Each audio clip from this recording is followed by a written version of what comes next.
Cendrillon, prêt à poser le carrelage? Ah, on est presque prêt à poser la chape qui va nous permettre de rattraper le niveau de la pierre bleue avant de carreler. Ouais, donc aujourd'hui, ça va être du lourd, quoi. Ah, ça va être du costaud. Vous êtes en forme? Ouais, toujours en forme. Alors, il va servir à quoi, ce seau d'eau? Il va servir à finir d'humidifier l'ancienne chape. Ah, parce qu'il faut humidifier le sol. Ah bah oui, comme ça on a une bonne adhérence entre les chapes. Vous ennuyez là, non? Non, je m'économise. Vous m'avez dit que c'était du lourd. Mais justement, c'est pas bon du tout. Il faut s'échauffer.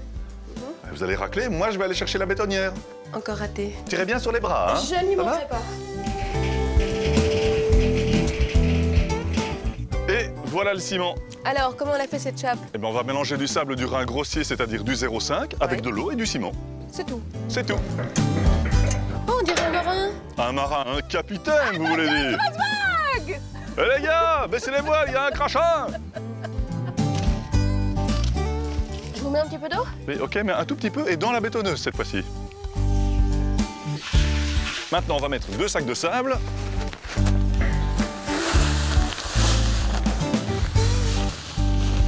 Je peux la lancer? Maintenant, vous pouvez la lancer, mais par sécurité, il faut toujours remplir la machine quand elle est à l'arrêt, hein, c'est important. Bien, capitaine.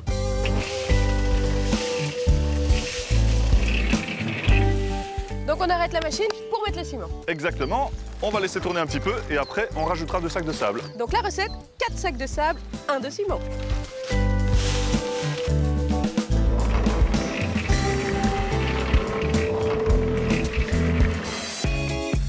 Alors, faites voir. Il a la bonne consistance et il garde sa forme quand on le presse dans la main, donc il est parfait. Et elles vont servir à quoi alors ces cornières? Eh bien, ces cornières, elles vont nous servir de rille, c'est-à-dire à ajuster le niveau et la planéité. Donc le rille, il va sur la chape? Exactement. Et c'est maintenant qu'on va fixer le niveau à partir de la pierre bleue, moins 1 centimètre. Et je vous donne un petit truc. 3 parties de votre mètre en épaisseur, c'est 1 centimètre. Pourquoi il faut laisser 1 centimètre? C'est l'épaisseur qu'il nous faut pour poser le carrelage. Maintenant, on va utiliser notre grand niveau pour reporter le niveau de base sur l'ensemble du rille. Regardez, maintenant que le niveau est bon, on va le fixer en butant la chape. Et comme ça bouge plus. Oh, on met pas le second rille par-dessus? Ah non, parce que sinon vous allez avoir une surépaisseur. Donc on le met à côté et on règle le niveau à partir du premier. Voilà, c'est parfait. Bon, les rails sont posés, étape suivante. Une petite salade en terrasse? Ouais, j'adore travailler avec vous. Il m'invite en plus. D'autant plus qu'il faut que ça sèche, donc bon, voilà. Ah ouais, d'accord, c'est pour ça. Et ça s'appelle comment ça? Une bande de dilatation. On va placer cette bande sur toute la périphérie et ça va permettre à la chape de se dilater sans fissurer. Ouais, donc c'est indispensable. Indispensable.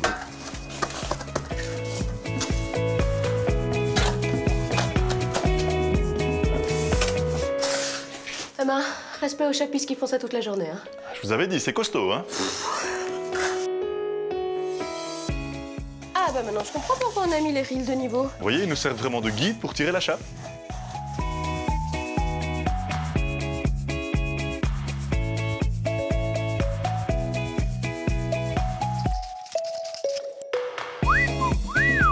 Chapeau l'artiste. Je dirais même plus chapé, que nous allons bientôt pouvoir carreler. Dans combien de temps? La théorie voudrait 28 jours, mais comme il fait très bon, un petit peu avant ça, à mon avis. Bon, ben on a fini. Allez, à la semaine prochaine. Non, non, non, non, non, il faut faire la vaisselle. Ah, parce que ça se lave? Oui, et s'entraîner. Mais tiens, au fond, qu'est-ce qu'on fait quand on n'a pas ça dans son garage? Eh ben, on la loue. Oui, logique. Je peux dire à la semaine prochaine maintenant? Oui, ça y est, vous pouvez, oui. À la semaine prochaine. Pour d'autres trucs. Oh, mais c'est tout sale au fond, mon Dieu. Oh!